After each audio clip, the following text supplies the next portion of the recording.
This week, the government lost 3 votes in the House of Commons within the space of 2 hours and won the dubious honour of becoming the first government in history to be found in contempt of Parliament. Labour are, of course, as you'd expect, piling on the pressure, with the shadow Brexit secretary telling me on this show last week that a confidence motion in the government would be inevitable if the Brexit vote is lost. Well, joining us now is one of Jeremy Corbyn's most trusted allies and a key member of his inner circle, the Shadow Cabinet Minister, Jon Trickett. Thank you very much for being with us. Hello. Well, in these very unpredictable times, we're trying to give our viewers a bit of a sense about what might unfold next week. Sure. So, if Theresa May does lose this vote, as we expect her to, will Labour be calling a confidence motion? Let's see what happens. I mean, look, the present focus is on making sure we defeat this really bodged deal which has been presented to House of Commons.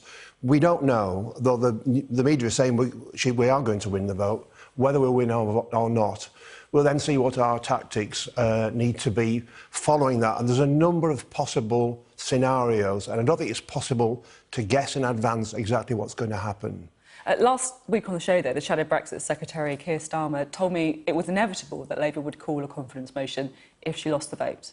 So what's changed? Nothing has changed. We simply don't know what is going to happen on Tuesday night. And remember, it's quite possible, according to, again to the media, and who knows, that the whole vote may be put off and that Mrs May goes back to Europe. Look, the big question, which is facing the country, is how, in a democratic society, do we retain consent of the people?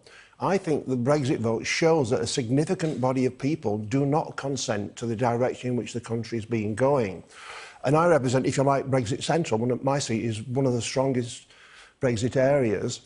Those people believe that their voice would be listened to and that we would have a proper Brexit, which would put jobs first. That is not what we've got. We've got a deal which is bodged.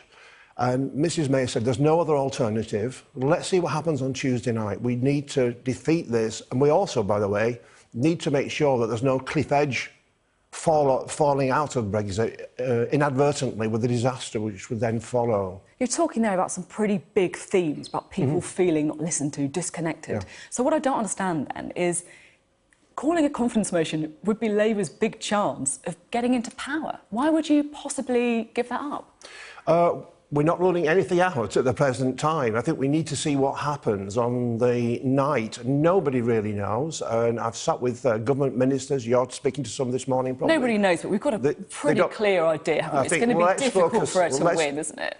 If you're going on a journey, you need to take one step at a time. And the truth is, we are facing a big moment in our country's history. Let's be honest about it. The first thing is to persuade the country this is the wrong deal, and to persuade the House of Commons. When that has happened, there will be a series of votes, probably, one of which is to say that we should rule out, that the House of Commons rules out a deal which simply leaves us falling off the edge. That is quite an important debate as well. What subsequently happens and exactly how it's choreographed, we need to see. Now, clearly we have a view as to what ought to happen, but we are not the government, we are not the largest party, and Mrs May still holds most of the cards in relation to what happens after the vote, though I think time is really running out for her. And if you can tell me whether she will still be the Prime Minister on Tuesday evening, then perhaps I can tell you what exactly we will do next. So there's a number of scenarios. I wish I could tell you. Well, it goes into my crystal ball. Sadly, I'm not an MP, I'm not a member of the Shadow Cabinet. You've got a lot more influence than me. Well, it may be that she doesn't quite know either, by the way. I think things have run out of control. And look, the whole way in which she's negotiated this has been an absolute disaster from the start. Why would you begin right at the start to say that all these millions of people who are European citizens who have lived here for many, many years, paid their tax, contributed to our economy, should now become a point of negotiation? I mean, that would cause offence from day one. To be fair, she said right from the beginning, hasn't she, that she wants to guarantee the rights of people already here? I don't believe she has from the very beginning, and it caused great offence. If you're the Prime Minister or President of another country, and you've got maybe tens of thousands of citizens working in Britain, you want to know from day one that those jobs and those people are going to be secure here.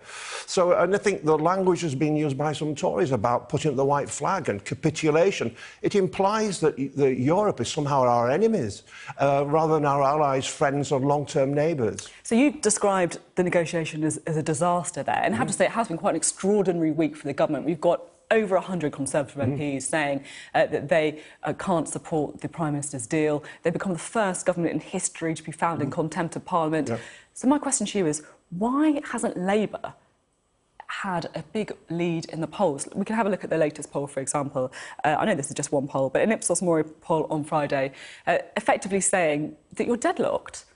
If the government is in such disarray, then why aren't you so far ahead? Well, look, I think we've all learnt that the polls only reveal so much. The polls proved very, very badly wrong in the past. In the election, we were at 26 points, I think, when the election was called only last year. That was another disastrous decision by the government, by the way. We finished at over 40 points. Well, you're not going to put up another 20 points this time, then you'd be doing better than any parties since the 1930s. Look, I think the country is genuinely watching what's happening. I think, to some extent, confused and worried, anxious about the future.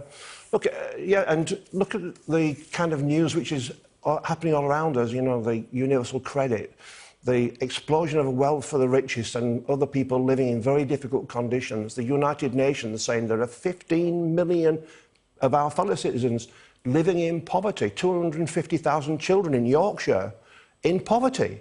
I mean, a government should be able to do several things at once, multitask, but this government can't even single task. Now, I'm keen to talk to you about Labour's positions. You're talking about people feeling uncertain or concerned. So let's try and find out what Labour's position is. If there is election, you'll have to tell us then. Does Labour support a second referendum? Is that something you would like to see? What we said, and I think you know this, the conference, our Labour Party conference, decided that a second referendum should be one of the options which are available to us.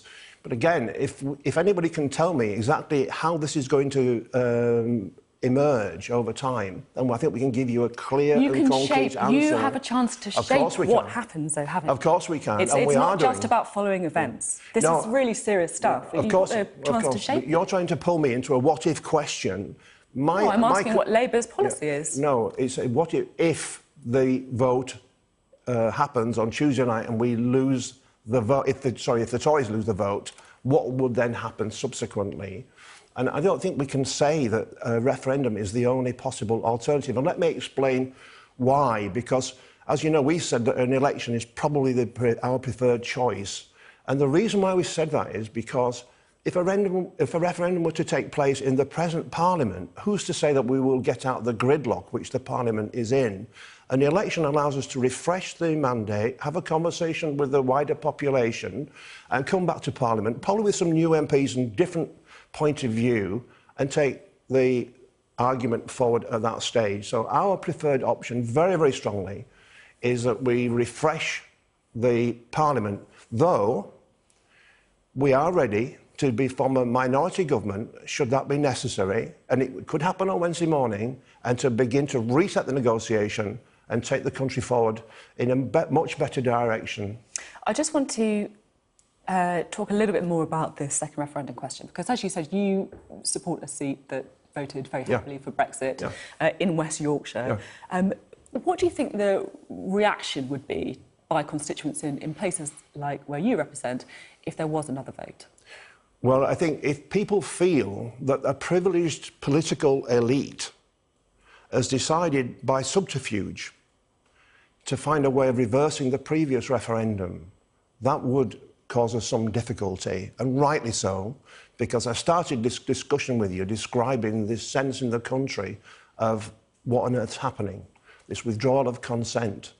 So I think we need to show to the country that we've been through the various different options, and that at some point, if a referendum becomes absolutely necessary, it's at that point that it takes place. And bear in mind this, it can take months, 6 or 7 months, to organise a referendum, because there's no law which allows us to do it. So we have to pass a law, we have to decide what the question is, we have to renew the people on the voting lists, and then there has to be a period of time for the referendum. So we think the earliest it can take place is probably May or June. We'll have gone past the March deadline which Mrs May has imposed on the country.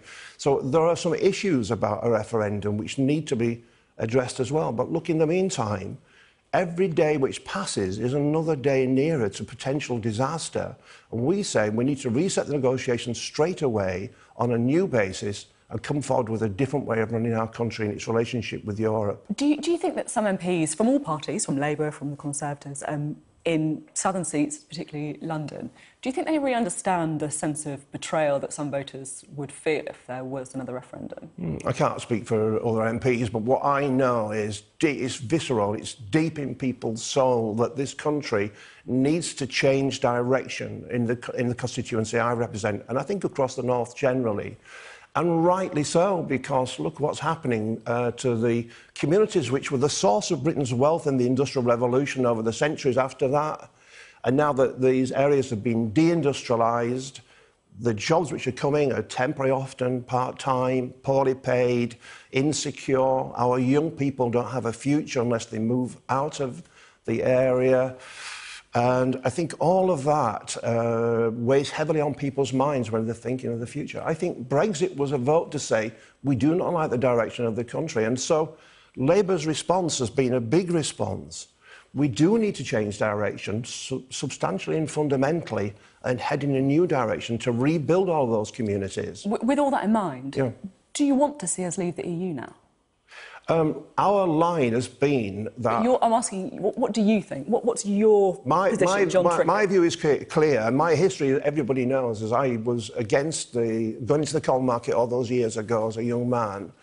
Over the years, though, the economy has become very tied up with Europe, and therefore I think it's not easy for us to disentangle.